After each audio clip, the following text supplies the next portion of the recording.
Ezrat Hashem, en Dvar Torah, Parashat Kitavo. Dans la paracha, la Torah dit, quand vous viendrez sur la terre d'Israël, vous pratiquerez la mitzvah qui s'appelle Bikurim, Velakarta Mereshit Kol Peri Adama, tous les premiers fruits de la terre. Qui veut dire quoi? Tu plantes un arbre fruitier et que pendant 3 ans, la Torah t'interdit de profiter de ces fruits. Alors tu as attendu 3 ans. Et voilà la 4e année. Tu veux déjà jouir de tes fruits et la Torah dit non. Le premier fruit qui vont pousser la 4e année, tu vas prendre un panier, tu vas le remplir avec ce fruit et tu vas les offrir au Kohen. Qu'est-ce que la Torah veut nous enseigner par cette mitzvah? Est-ce qu'il y a un sens à cette mitzvah? Bon, on veut donner au Kohen, mais pourquoi le premier fruit? Il y a, selon Chachamim, un sujet qui s'appelle Kochi ve'otzem yadi asali tachai laze. C'est ma force, c'est mon intelligence qui m'a fait arriver jusque-là. Voilà que tu as planté un arbre et tu as irrigué l'arbre, tu as travaillé autour de l'arbre, tu l'as nourri et tu as tout fait pour qu'il pousse et qu'il donne de beaux fruits. Et pendant 3 ans, la Torah te dit ne touche pas, ne touche pas, ne touche pas, c'est pas à toi. Et vraiment, tu as fait la mitzvah comme il faut. Et la 4e année, voilà que tu veux prendre de ces fruits et jouir de ces fruits, la Torah te dit non. Le premier fruit, c'est pas toi qui vas te jouir, c'est quelqu'un d'autre. Tu vas les offrir au Kohen. C'est comme si tu les as offerts à Hachem. Tu as offert à Hachem et Hachem te dit donne-le au Kohen pour manger. Pourquoi? Pour casser cette idéologie, dire c'est moi. Il n'y a pas ce moi. Le moi n'existe pas. La seule chose, le seul qui peut dire moi, c'est Akadosh Baruch Hu. Comme on dit dans la Haggadah de Pesach, Anihu velo acher. Il raconte sur un des rabbis qu'il est parti voir son Rebbe et il a tapé sur la porte.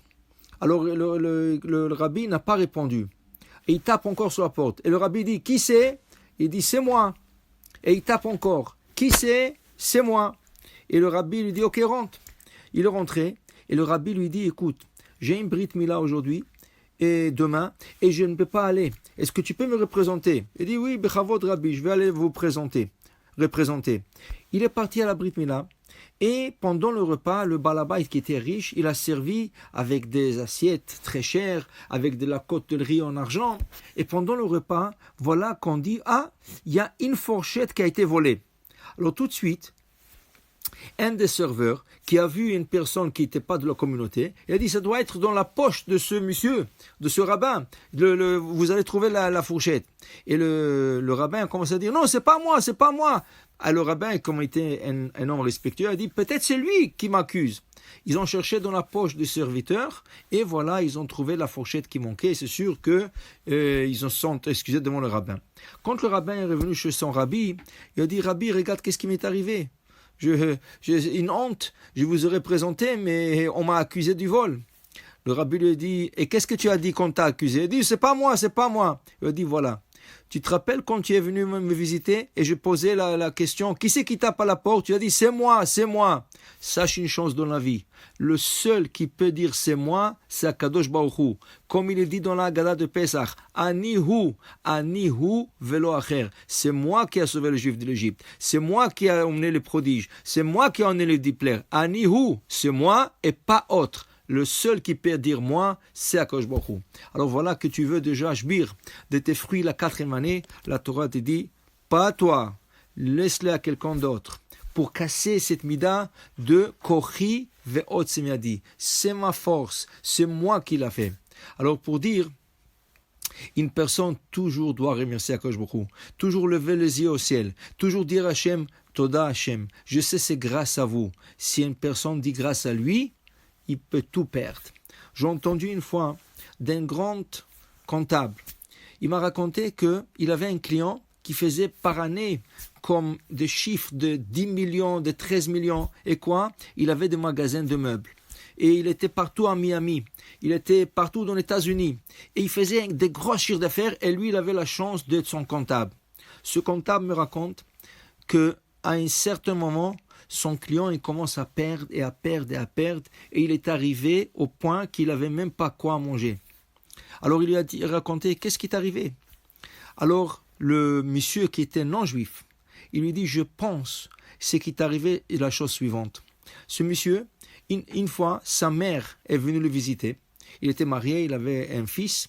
Et la mère, ils ont mangé ensemble, tout allait, il y avait une bonne ambiance. Et la mère lui dit, après le repas, il lui dit, bénissons l'Éternel, remercions l'Éternel pour le manger qu'il nous a donné. Le monsieur a répliqué à sa mère, écoute-moi, c'est moi qui fais mon argent. C'est grâce à mon intelligence que je suis devenu riche. Je n'ai pas besoin de le remercier. Et sa mère l'a supplié, s'il te plaît, remercie Hachem pour ce qu'il t'a donné.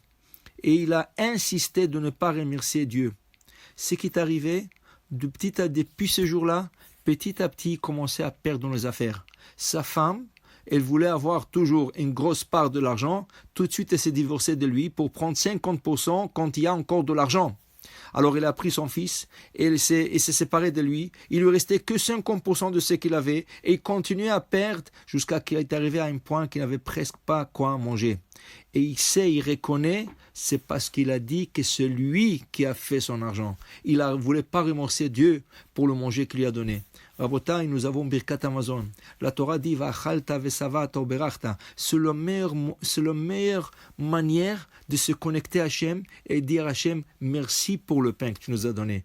Quand on fait une bracha, she'akol ni'a bidvaro. Hachem, je sais, c'est toi qui me donnes tout. Quand on arrive à reconnaître que tout vient d'Hachem, on peut avoir rien qu'une bracha. Et Rashi dit, celui qui emmène le promis, de là la Torah promet que chaque année, il aura le prémisse et chaque année, ses fruits ils vont grandir de quantité. Pour dire, il faut savoir dans la vie, nous on ne fait rien. Il n'y a pas le moi. Il y a le Akadosh Baruch Hu, Bichvodo Uratzmo, et c'est lui la source de la bénédiction. Shabbat Shalom, Umevorach.